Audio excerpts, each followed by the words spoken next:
Agradecemos a Deus, a Jesus, aos amigos espirituais, por ter concedido a cada um de nós a nossa chegada aqui nessa casa de luz, de amor cristão, aonde uma vez mais aqui nós estamos para renovar as nossas energias, a nossa fé e a nossa esperança. Nesse momento a gente pede inspiração a Deus, a Jesus, para que possamos, sentindo a presença dos amigos espirituais, tentar passar um pouquinho daquilo que Jesus pede de todos nós. Todos nós aprendemos com Emmanuel que o Velho Testamento é a súplica do homem para com Deus.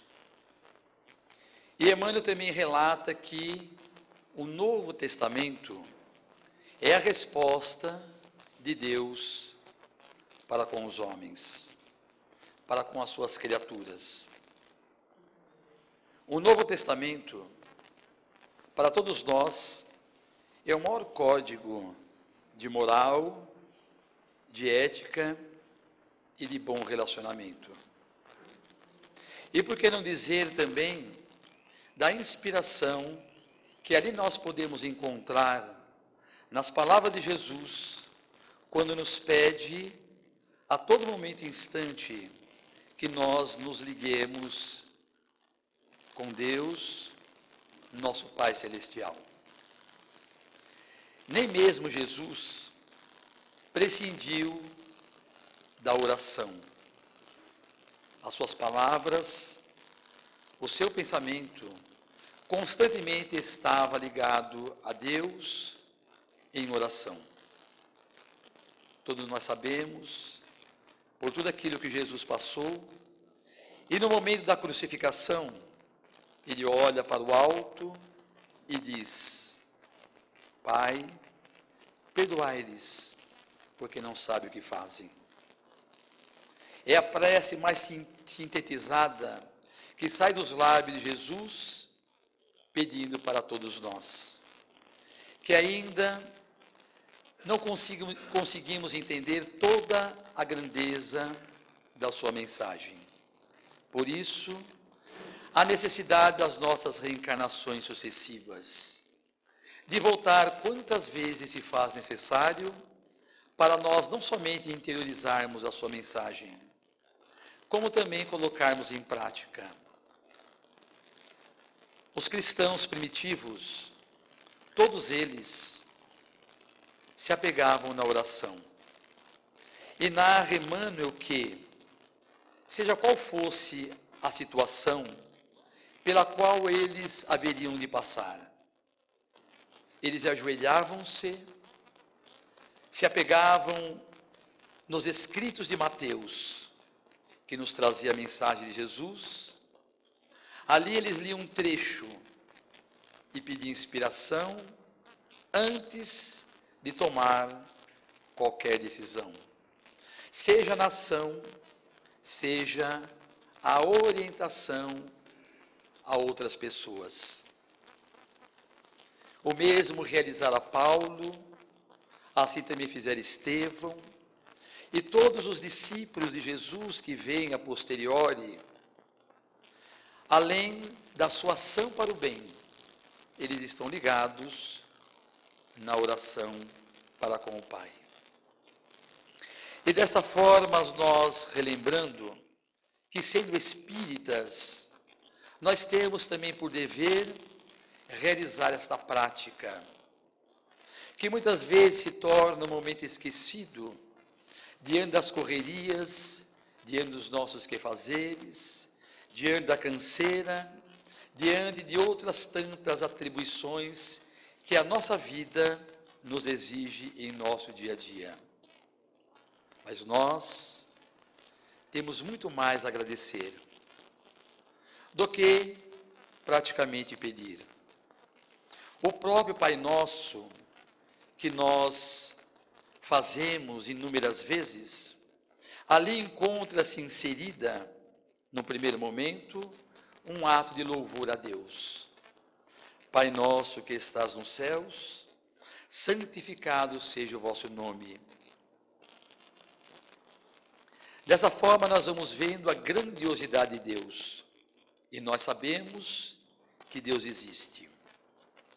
Não porque Ele tenha se apresentado a nós de uma forma particular, mas observando as suas obras, a sua grandeza, tudo aquilo que nos circundam, nós observamos Deus no perfume das flores, no balouçar das folhas, no sorriso de uma criança, no aquecimento do sol, no deslizar nos céus pelos pássaros, nas grandiosas montanhas, no vale, no mar, em tudo aquilo que Deus criou. E nós que estamos aqui, que sabemos da existência de Deus, por isso que num dia de hoje, muito especial, nós deixamos os nossos lares e dizemos assim: hoje eu vou me impregnar dessa energia. Porque aqui nós encontramos pessoas que compartilham dos mesmos ideais, que nos recebem com sorriso, com abraço, com aperto de mão, com a fraternidade característica que existe nos meios espíritas, em cada casa aonde nós elegemos por frequentar, e isso nos dá forças, nos dá força, coragem e determinação. Depois das realizações, das responsabilidades com a qual nós estamos atribuídos, junto à família, então nós dizemos assim: agora não, agora eu vou buscar Jesus, eu vou buscar essa força, essa energia, para que eu possa me impregnar dessa luz. E André Luiz relata que depois do nosso momento aqui presente, depois da oração inicial, da música, da nossa ou de outras tantas singela palestra, nós saímos com essas luzes, a nossa aura. À medida em que aqui nós adentramos e vamos ouvindo, vamos nos compartilhando, esses pontos obscuros que estão muitas vezes impregnando a nossa aura, ela vai se afastando automaticamente, dando lugar a uma aura luminosa que refrigere o nosso coração, dulcifica a nossa alma e fortalece os nossos ideais. André Luiz narra no livro Missionários da Luz que depois de um trabalho como esse, sai do centro as pessoas a se despedirem. E André Luiz, junto com o mentor espiritual, acompanham algumas pessoas. E de repente o mentor diz assim: André, vamos acompanhar aquelas 3 pessoas. Aquelas 3 pessoas são uma senhora, uma jovem menina e um rapaz que encontra-se consorciado recentemente. Ao sair do centro, totalmente nimbados de luz, André Luiz fica surpreso com a característica espiritual ao qual cada um demonstra. No entanto, ao caminhar pelas ruas em direção à casa, que não é muito distante do centro espírita ao qual eles frequentam, André Luiz observa também que nas redondezas existem alguns espíritos trevosos que estão a espreitar os irmãos que saem da casa espírita. E André Luiz pergunta por que eles se encontram à distância. E o mentor relata que, pelas vibrações, por aquilo que a casa proporciona, pelas vibrações em torno da casa, pelo aquele momento totalmente luminoso, mantém os nossos cobradores da espiritualidade a certa distância. E continuariam a ficar distante, caso nós mantivéssemos o nosso padrão vibratório ligados a espiritualidade maior. Alguns conseguem, outros não. Na medida em que aquelas 3 pessoas se distanciam da casa espírita, a primeira coisa é que aquela senhora diz aos outros que estão acompanhando: eu, dentro da casa espírita, me sinto fortalecida. Eu me sinto com a minha fé redobrada. No entanto, nesse momento, diz ela, já se distanciando das influências dos amigos espirituais, como se ali não tivesse, eu já me sinto com o coração amargurado e triste. E começa a fazer novas observações a respeito das dificuldades, dos problemas e das situações pelas quais haveria de enfrentar. Aquela luz deixa de existir, a aura volta a se tornar enegrecida, e as entidades que não os do bem se aproximam, inspirando-a mais ainda a ela tornar-se uma pessoa revoltada e insatisfeita pela sua atual reencarnação. O jovem se associa a ela e diz: a senhora está certa. É a mais pura verdade, porque estando na casa espírita, nos sentimos totalmente nimbados de luz e fortalecidos. Mas agora, de retorno ao meu lar, que está ali logo adiante, eu percebo que, muitas vezes, a mensagem dos espíritos só cabe mesmo dentro da casa espírita, e não se faz valer em outros momentos, em outras localidades. A menina, nos seus 13 anos de idade, ela está totalmente nimbada de luz. E aí o mentor espiritual aproxima-se dela, a inspira para que ela chame a atenção da avó e do tio, dizendo a eles que é natural que nós encarnados passamos por determinados problemas e dificuldades, porque a oração e a nossa crença em Deus, de forma nenhuma haverá de tirar as provações e privações pelas quais nós haveremos de passar. Aqueles que oram não serão isentos das suas provações, mas com toda certeza terão elas muito mais amenizadas, porque aquele que carrega o Cristo no coração se sente fortalecido e haverá de enfrentar os problemas da melhor forma possível. E aí então os dois olham para a menina e dizem: as suas observações estão acertadas. No entanto, você ainda não passou pelas experiências que nós passamos. Dessa forma, quando você chegar à nossa idade, verá o quanto é dificultoso enfrentarmos determinados problemas. Um mentor espiritual tira a mão da criança, dizendo a André Luiz que ela reencarnou de uma região sublime, e ainda com poucos anos de idade, ela está ligada às regiões celestiais e ainda não está impregnada com os desafios e nem com os problemas da vida. Mas o interessante é que em determinado momento, aquela senhora e criança se afastam. O jovem agora, com a sua aura totalmente enegrecida, chega em seu lar e, batendo a porta, André Luiz relata que uma jovem que abriu a porta encontra-se totalmente nimbada de luz. E o que é mais interessante que André Luiz diz é que dentro da casa está totalmente envolvida na luminosidade. Porque é uma jovem verdadeiramente cristã, que também é espírita, mas que frequenta o trabalho em outros momentos, mas ela dignamente assegura o conforto do lar nas questões espirituais. Recebe então o marido com o maior carinho e respeito, o abraça. Quando ela o abraça, dele afasta-se novamente aqueles pontos obscuros, aonde faz com que ele sorria e volte a esperança a iluminar o seu coração e refletir nos seus olhos.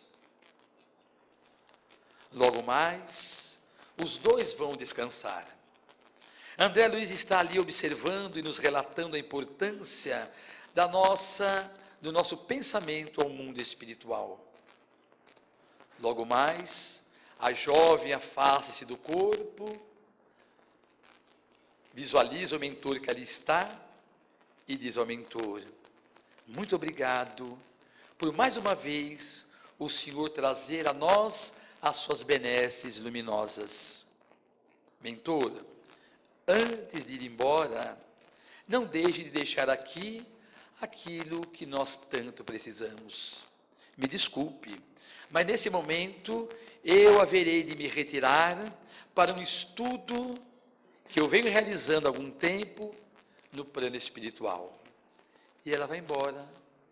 E André Luiz, como mentor, procura higienizar o ambiente ainda mais e aplicar o passe restaurador naquele homem que encontra-se ali a descansar. Se nós pegarmos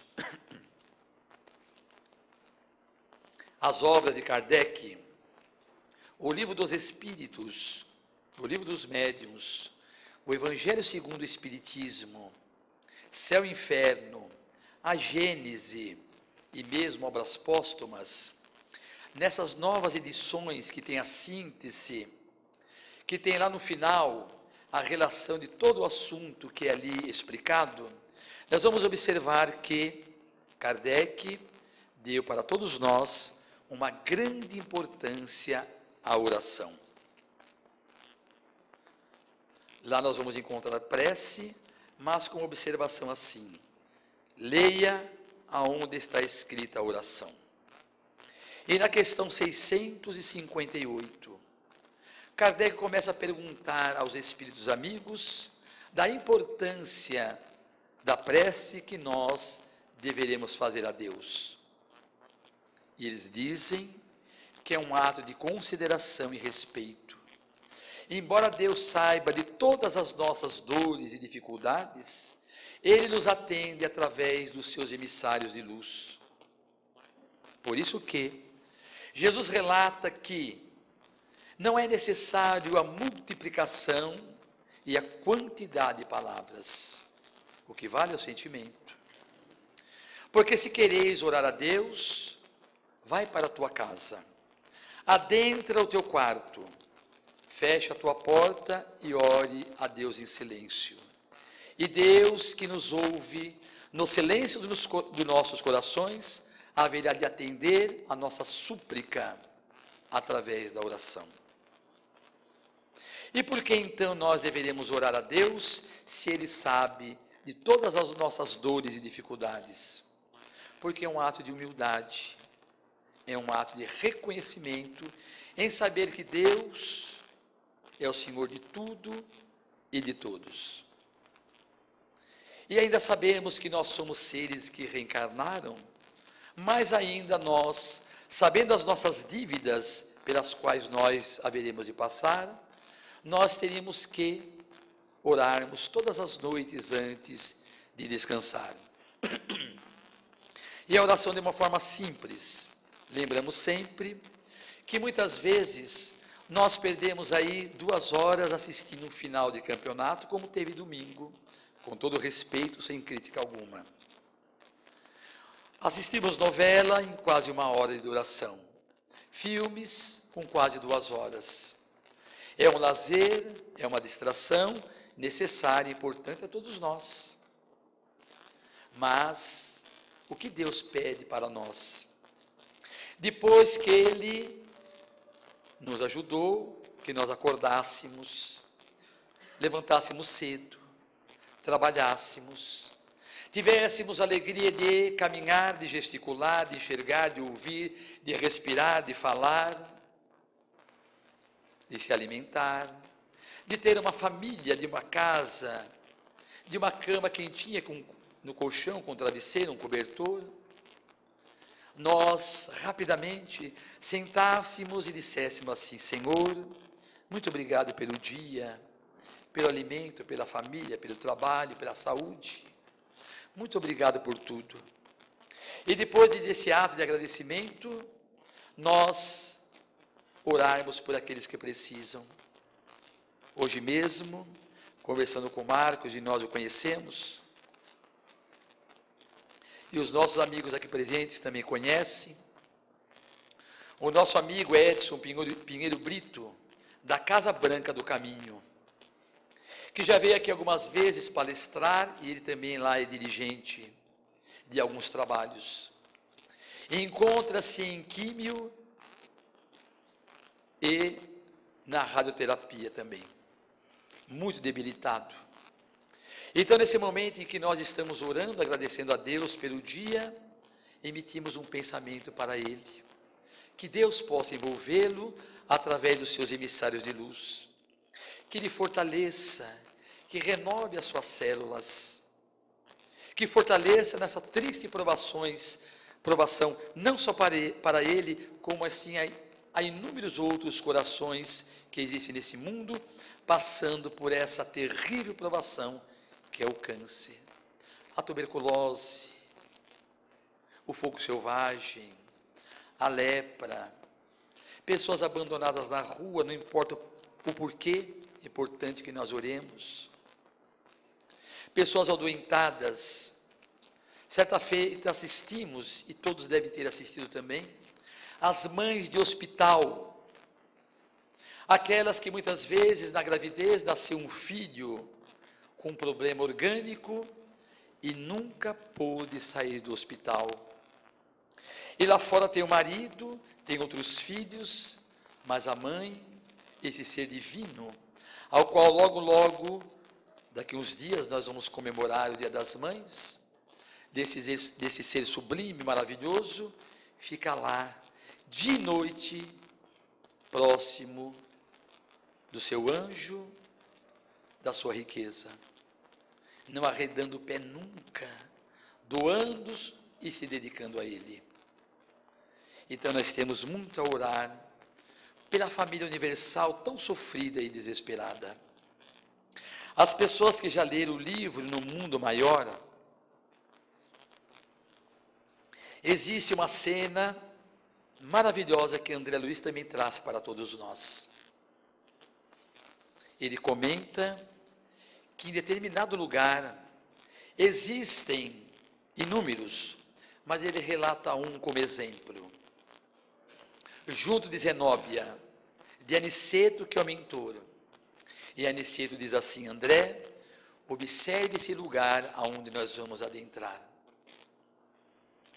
E Aniceto adentra-se com André Luiz, e de repente acende as luzes, e o que ele visualiza, ele diz: nenhum olho mortal teria condições de ver aquilo.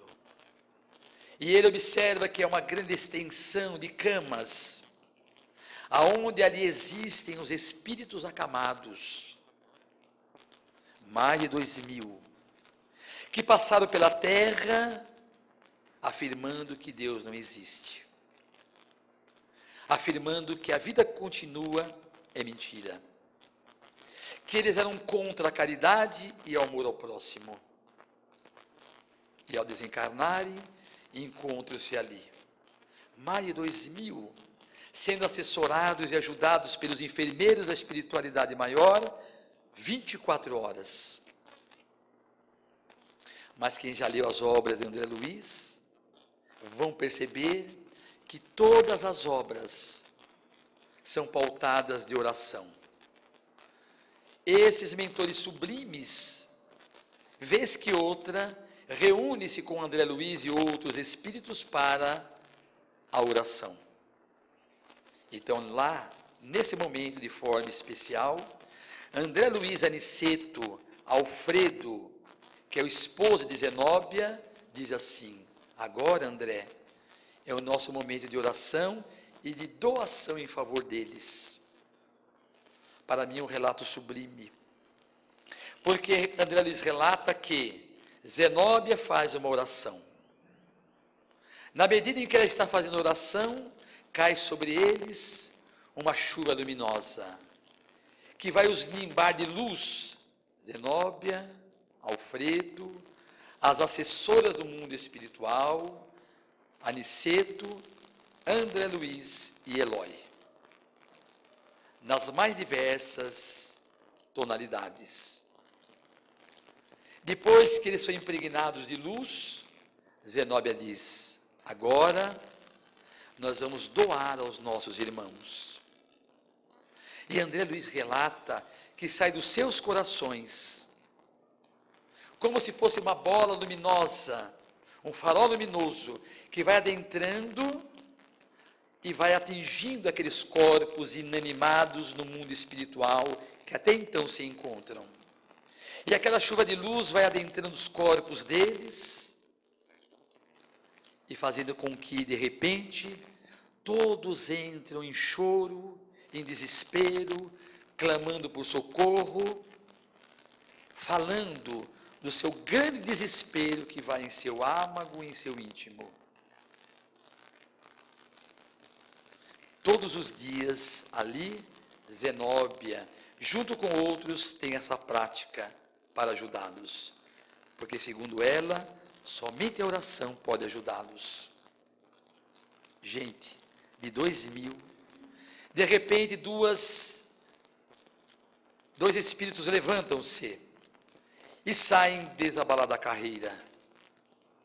André Luiz percebe que ninguém se move, ele tem a intenção de socorrê-lo, e Aniceto diz: não, André, não faça isso, porque se você o surpreendesse agora, eles ficariam pior, porque viriam aonde estão e isso iria o estarrecer.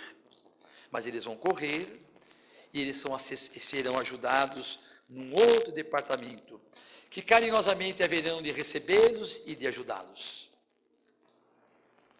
Como é importante a nossa oração em favor do próximo, em favor do nosso semelhante. Lá no capítulo 6 do evangelista Mateus, lá no Sermão da Montanha, no capítulo 6, versículos 9 a 13, Jesus legou para todos nós a prece mais bela que pôde sair dos seus lábios, que é o Pai Nosso. E todos nós podemos realizar o Pai Nosso, tanto em nosso favor, quanto em favor dos nossos familiares e em favor do nosso próximo. E a oração Pai Nosso é simples, porque se fecharmos os nossos olhos e fizermos com sinceridade e amor, nós recebemos e o nosso semelhante também. Mas lá no comecinho da sua tarefa mediúnica, Chico Xavier disse assim a Emmanuel: o Senhor pede que todas as noites, eu antes de dormir, eu faça a minha oração, não é? Sim, Senhor. O Senhor deve fazer sim. Pois é. Eu já venho tentando alguns dias fazer a oração, mas o senhor percebeu?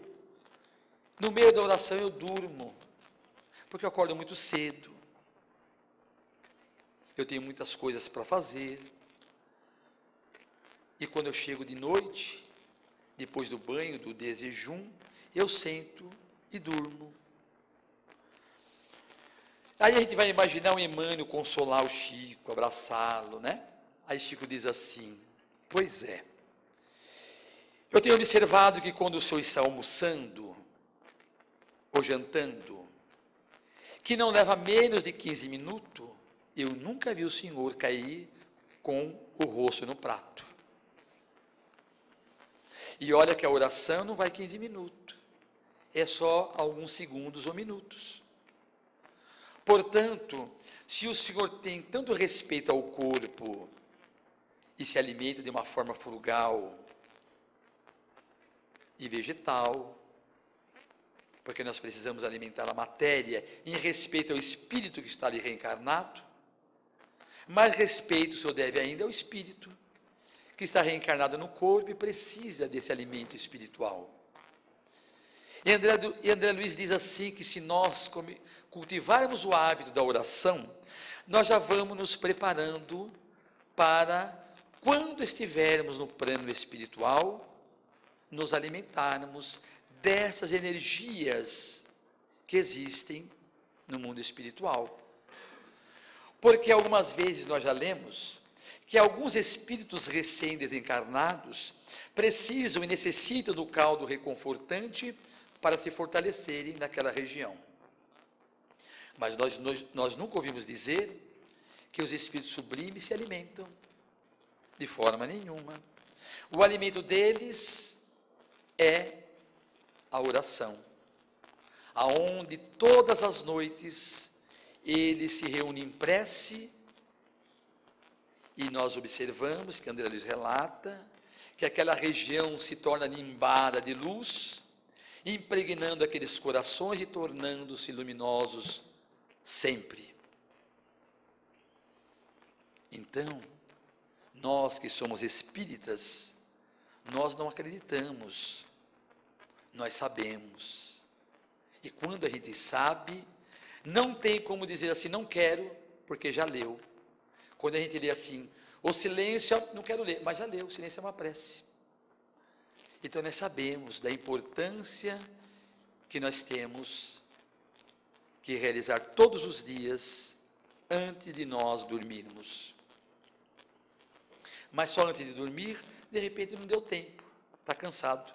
Mas nós podemos fazer a prece lavando louça, tomando banho, dirigindo, limpando a casa, lavando o carro, ou indo na padaria, comprar um pão, no açougue, na farmácia, na padaria, qualquer lugar podemos elevar o nosso pensamento ao mundo espiritual. No livro Obreiros da Vida Eterna, André Luiz conta que durante a guerra que aconteceu, lá um grupo de espíritos na Inglaterra, reunidos num templo totalmente destroçado, eles conseguiam fazer com que aquele grupo de pessoas com o pensamento elevado ao mais alto, fizesse com que as suas energias transpusesse as regiões umbralinas e chegasse às regiões sublimes, pedindo força, pedindo luz para todos aqueles que estão engendrando a guerra. As bombas detonavam-se, lugares totalmente arrasados, mas eles ligados a Deus. E nós muito mais, temos condições, pelo ambiente ao qual nós residimos e pelas condições que Deus deu a cada um de nós para orarmos. Então não tem desculpa de nós não orarmos. E gostaríamos ainda de relatar um caso para nós concluirmos, que encontra nesse livro chamado Inesquecível Chico. Aí nós vamos ver se vale a pena ou não orarmos. Aqui Chico Xavier conta a história de uma pessoa chamada Farid Mussi. Farid Mussi morava em São José do Rio Preto. No ano de 1960, Chico Xavier já morava em Uberaba. E o senhor Farid Mussi morava em São José do Rio Preto e era espírita. E como espírita, ele passava por grandes dificuldades. Como é natural, que mesmo sendo espírita, a gente passa. Pois bem, nenhum dos irmãos conseguiu resolver o problema, até que um chegou e disse: senhor Farid, vai até Uberaba, converse com o Chico, com certeza ele haverá de lhe dar a melhor solução. Ele se impregnou daquele amor, daquela certeza, fez umas economias e foi para Uberaba, num sábado. Quando ele chegou lá, quem já foi sabe, ele não imaginava a fila imensa que estava ali para falar com Chico Xavier. Ele falou assim: e agora? Como eu vou falar com o Chico? Bom, mas eu vou ficar aqui na fila, muita gente na fila. De repente chegou alguém, está relatado aqui no livro, e disse assim: senhor Farid Mussi. Ele ficou surpreso, estava sozinho. Pois não, eu vim a mando de Chico Xavier que quer falar-lhe. Ele falou assim, pronto. Comecei a chorar desesperadamente. Porque primeiro é a fila. Uma angústia de eu não poder falar. E depois esse chamado. E por favor, me acompanhe. Ele atravessou aquela fila todinha. E Chico Xavier esperava lá dentro. Sentado numa cadeira, outra cadeira do lado vazio. E Chico Xavier sorridente disse, seja bem-vindo, seu Farid. Pode sentar-se. Ele só chorando. E Chico Xavier disse assim, seu Farid, o senhor lembra-se da senhora Maura Javarini? Aí ele falou assim, me lembro. E Chico disse, então, ela está aqui para te ajudar em todos os seus problemas que o senhor está precisando. Ela disse que vai lhe inspirar e o senhor sairá daqui muito renovado. O senhor se lembra dela? E ele falou assim, eu me lembro. E o senhor Farid contou ao Chico assim, que há 30 anos atrás, ele morando em São José do Rio Preto, ele estava na calçada e de repente passou um féretro, pessoas carregando um caixão para o sepultamento. Então ele perguntou para um homem, alfaiate, o que está acontecendo? Isso em 1930. E o homem disse assim, é que a mulher do açougueiro tomou uma grande quantidade de lisol e suicidou-se. Eles são católicos, só que pelo ato não passa pela igreja. É uma pecadora e vai ser sepultada assim. Então ele disse, ele foi procurar o homem, o marido, e disse a ele, o senhor sabe que eu sou esotérico, nem espírita era, eu sou esotérico, e gostaria, se o senhor me permitisse, colocasse o nome da senhora lá no livro Távita, que é nosso livro de orações. O senhor permite? Permito. E todas as noites eles faziam oração a dona Maura Javarini. E 30 anos depois ela vem agradecer a oração feita por ele, a ela, e relata que ela, no Vale do Suicida, num sofrimento terrível durante muito tempo, esquecida de tudo e de todos, de repente ela sente aquele refrigério, alguém falando com ela, alguém lhe acariciando, vai nascendo uma luz em torno dela, mostrando um caminho, e de repente alguém chega, lhe abraça e leva para o plano espiritual. Tudo por causa da prece, da oração feita por seu Farid Mussi e o outro grupo que lá estavam. Vejam como é importante a oração e o quanto nós podemos fazer. Por isso que todas as casas espíritas, como hoje de forma particular, o nosso querido Marco, abre os trabalhos orando a Deus, pedindo inspiração e proteção a todos nós. E da mesma forma, eu gostaria de agradecer a Deus, a Jesus, pelo carinho e atenção de todos vocês. Que todos vocês, de retorno aos lares, possam estar impregnados dessa energia, dessa força. Não deixe jamais esmorecer em seus corações essa fé e essa determinação, porque é muito particular. Diante de toda e qualquer dificuldade, a questão é entre nós e Deus. Portanto, que continue sempre renovados e confiantes, vindo todas as terças-feiras se impregnar dessa energia e levar junto de vocês essa luminescência do mundo espiritual, para que quando lá chegarem nos seus lares, possam também ser beneficiados o papai, a mamãe, os irmãos, o filho, a filha, o vozinho, todos aqueles que lá estão. E se nós continuarmos nessa fé, nessa confiança, que possamos levar essa mesma energia no nosso campo de trabalho, seja onde for. Lá na padaria, no açougue, na farmácia, quando nós darmos um sorriso, um cumprimento, um abraço. É simplesmente isso que Jesus quer de todos nós. Mais uma vez, obrigado, que Jesus nos abençoe e até uma próxima oportunidade. Muita paz. Obrigado por isso.